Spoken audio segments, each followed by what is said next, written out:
إعادة جدولة الميزانية عشان أقدر أرفع الأجور تدريجيا. لابد أديله، أنا عايز صفاء ذهن عشان استرجع الفلوس. أنا عندي مصريين بيتصلوا بيا وهم على علاقة بالنائب العام السويسري وبالرئيسة الجمهورية السويسرية وهي ست، علاقة شخصية، وبيناقشوا معايا الموضوع. عندي خطة أنا مش عارف أكلمه فيها. كيف نستعيد الأموال من سويسرا؟ أكلم أنا سيد رئيس الوزراء وأبعتها له إزاي وهو في الهم اللي هو فيه ده؟ فإذا الموضوع عايز استرداد الأموال. طبعا أنا بنصح باسترداد الأموال في الداخل بسرعة، استخدامها مش تجميدها. استخدامها فورا لحل أي إسعافات أولية. أنا مش ضد الإسعافات الأولية، مطلوبة طبعا إلى حد ما. الناس قاعد بالمعنى الحرفي.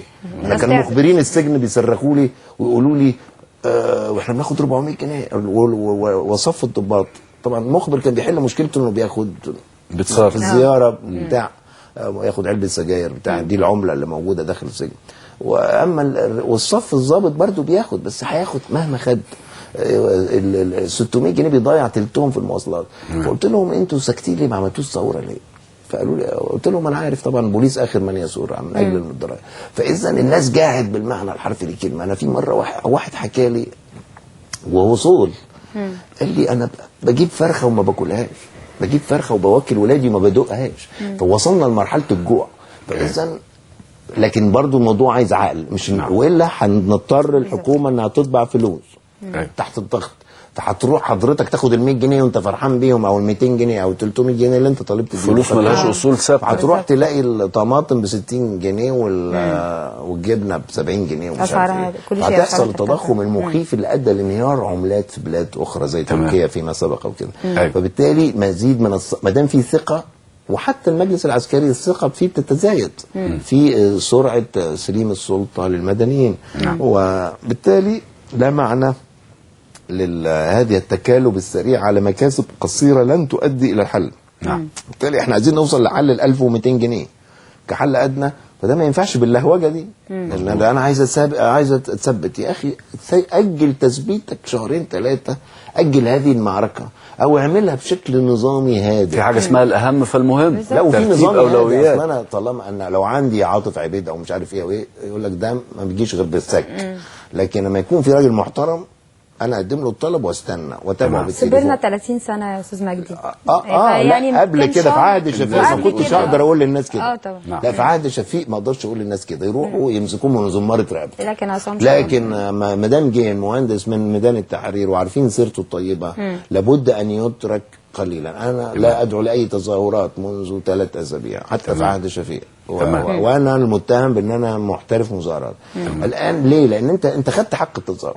فما فيش داعي بقى لان انا اتصرف بروح المكبوت. كل مرحله لها تصرفاتها. لا ممكن بعد اسبوع اعملها، بس يكون في سبب يستاهل. مظبوط. لكن مش عشان كل مطلب فئوي. دلوقتي في اي حاجه عامه، وحتى الحاجات الكبيره ممكن تحل بالتفاهم. حتى انا شايف ان افراج عن المعتقلين مش محتاج لازم مظاهرات كتير، وبيحصل زي ما انت قلت. لكن المعدلات بطيئه، واحنا ممكن نقول لهم ان المعدلات بطيئه. واعتقد ان في درجه.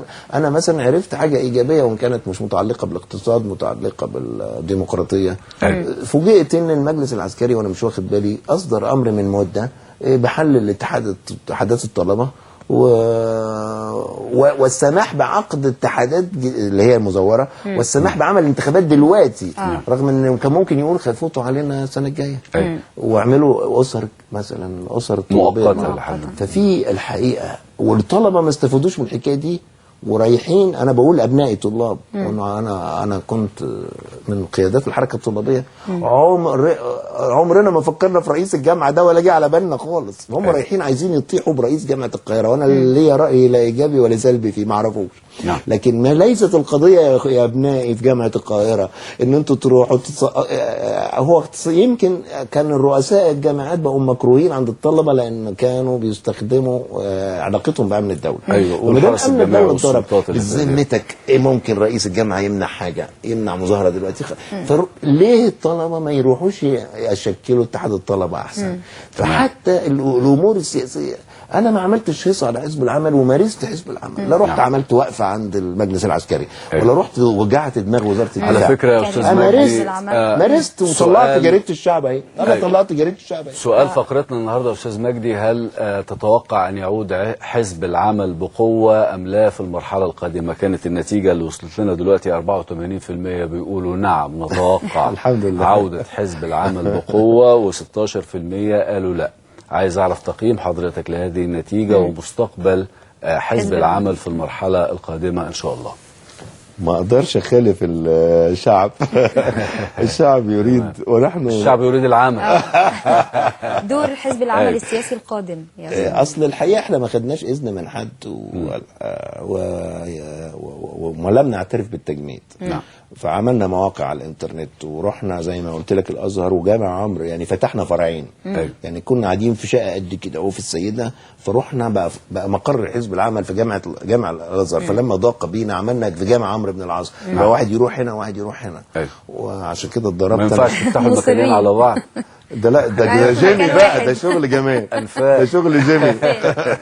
فوصل الامر لان احنا يعني فبقينا بنتضرب. عشان كده انا اتضربت مره في جامع عمرو ومره في الازهر. يعني فالمهم اشتركنا في كل الفعاليات والانشطه والمظاهرات اللي كانت ضد حرب العراق وافغانستان. يعني ما كناش معترفين بالتجميد. وسافرنا بره ومثلنا الحزب في المؤتمرات الحزبيه العربيه. كان بيمارس نشاطاته عادي في الفتره اللي تم فيها. عشان كده العضو اللي ما سابني بقول له انت جاي دلوقتي ليه؟ انت جاي بعد ثوره 25 يناير، بعد احنا ما الحكايه اتفتحت علينا. انت كنت فين وانا مجمد؟ فالعضو اللي قعد معايا في فتره العسر هو عضو يساوي 1000 رجل، والمرأة التي قعدت معي تساوي 1000 امرأة، والفتاة الثبات على المبدأ. البنات اللي قعدوا معايا في اتحاد الشباب، وما فيش رجالة وفي بنات واقفين معايا. وقت المحنة أنا وقف فترة من الفترات كان اتحاد الشباب البنات أكتر من الولاد، فقلت هو ما عادش في رجالة في البلد ولا إيه؟ فإذا ثبتنا. لا أما بعد الثورة فأنا بقول لك هو أنا طلعت الشعب أهو. ألف مبروك على الإصدار الجديد وإن شاء الله. هي 8 صفحات بس يعني عشان أقول إن إحنا موجودين. تتحسن بقى وتبقى مش هي الشعب اللي أنا بس فيها الموقف السياسي طبعا. فإذا إحنا ما انتظرناش، وطبعا ببركات الثورة هنكون إن شاء الله سنندفع بقوة في كل انتخابات وفي بناء الحزب من جديد لخدمة مصر. واحنا من اهم ما يميز حزب العمل انه فاتح جسور مع الكل. نعم. ليس فقط المسلمين. وبمناسبة الفتنة الطائفية انا افتكرت مين كان صاحب الانجلو اسمه صبحي جريس. الله يرحمه. يعني طبعا هم كلهم ماتوا اللي كانوا اصحاب والدي. اصحاب والدي.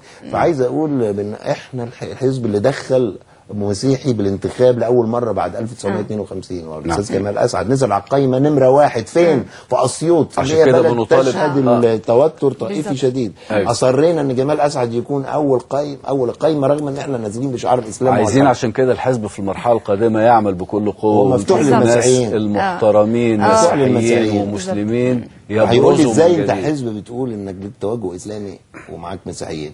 بقول له ما هو الدوله الاسلاميه مش كان فيها وزراء مسيحيين فاذا يبقى التنظيم اللي حتى عنده توجه اسلامي لا يمنع هذا، لان الاسلام دين وحضاره بالزبط. فانت في الحضاره موافق على البرنامج السياسي. انا برنامج السياسي هو برنامج ثوره 25 يناير. ان الرئيس مدتين، الكلام ده مكتوب من سنه 2005. مظبوط.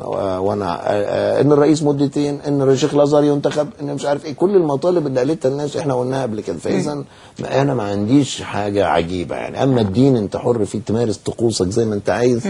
وانا اقاتل من اجل احوالك الشخصيه، ما اتدخلش فيها. انا على فكره كنت معترض ان مجلس الدوله حكم ضد الكنيسه في موضوع الاحوال الشخصيه. هذا ضد الاسلام.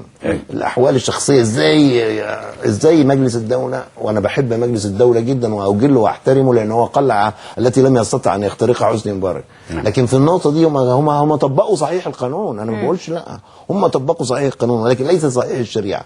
صحيح الشريعه ان المسيحيين هم اللي يحددوا موضوع الجواز والطلاق. انا ما اتدخلش في الموضوع ده نهائي. لا اتدخل في موضوع نسيبها لبينهم. هم اللي يعملوا الزواج والطلاق على كيفهم، ولو اختلفوا مع بعض هم دي مشكلتهم مع بعض. تمام. وعلى ان في رايين، هل نسمح بالطلاق او ما نسمحش، سواء بين الارثوذكس، ماليش علاقه بالموضوع ده نهائيا.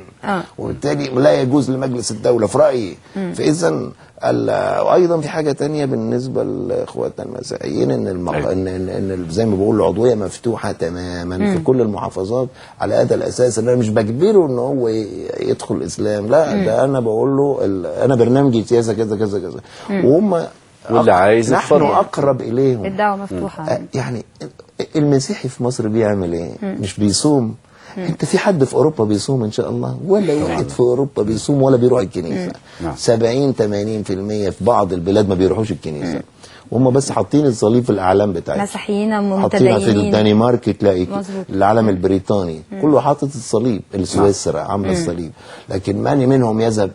احسن بلد 50% بيروحوا الكنيسه من بابه، لكن ما بيروحهاش خالص، ولا يوم الحد ولا فولكلور ولا حتى يتجوز فيها. في المناسبات.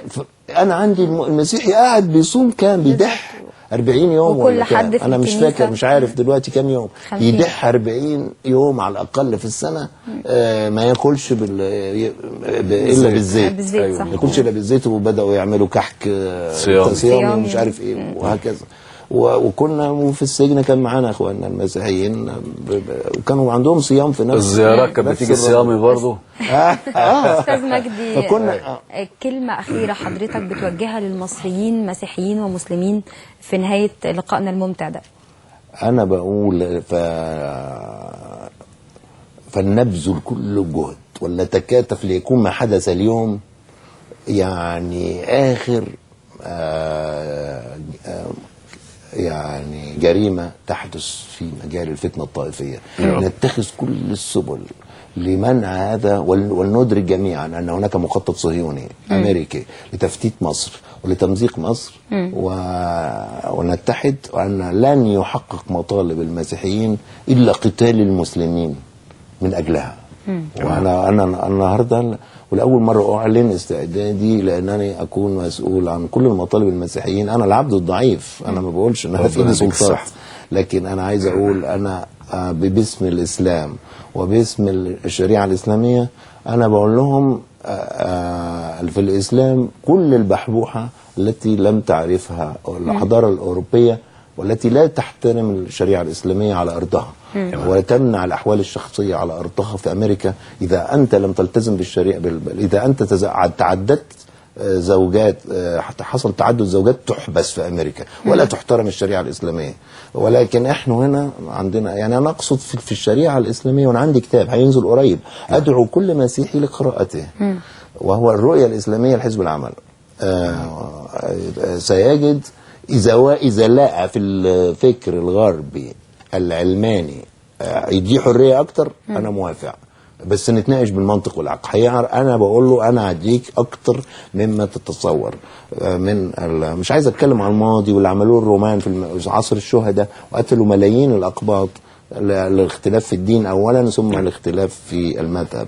فأقول لهم ولا يحمي المسلم إلا المسيحي، لأن أنا لا يمكن أعيش في أمان وبدون ما نكون أنا كمسلم، بدون احنا الاثنين يد واحدة. كل المزايا في الدولة الإسلامية متساوية في مع بين المسلم والمسيحي، وكل الأعباء متساوية على الجميع. وأقول لهم احذروا التدخل الأجنبي، ونحن معا كتفا بكتف، وأدركوا تماما، يدرك كل مسلم وكل مسيحي على حسن النية، وهم دول الأساس. أن هذه أصابع بقايا أمن الدولة، هذه أصابع الحزب الوطني، هذه الذي لابد أن يحل، وغير محاكمة أفراد وحسب كل جريمة ارتكبها، وهذه توابع استمرار المحافظين، هذه توابع البطء في التحول الاجتماعي والاقتصادي في عهد الثورة الجديدة. أستاذ مجدي أحمد حسين، الناشط السياسي والكاتب الصحفي والأمين العام لحزب العمل، احنا بنشكر حضرتك وبنحييك وبنقول لك الحمد لله على السلامة، ومحتاجين لك لمزيد من العمل الوطني في المرحلة القادمة، وكلنا طبعا ايد واحدة من اجل مصرنا، وبكرة اكيد احلى من النهارده. بالظبط إن شاء استاذ الله. مجدي، انا بشكر حضرتك جدا في لقاء انا شخصيا استمتعت بيه جدا واستفدت منه جدا، وبشكركم اعزائي المشاهدين، وبنوه ان في بعد الحلقه حلقه مصر اليوم لقاء مفتوح مع الاعلامي الدكتور توفيق عكاشه. بشكركم، تصبحوا على خير. ما تبصش في الساعة، عندنا الوقت مفتوح. شكرا يا حقيقي.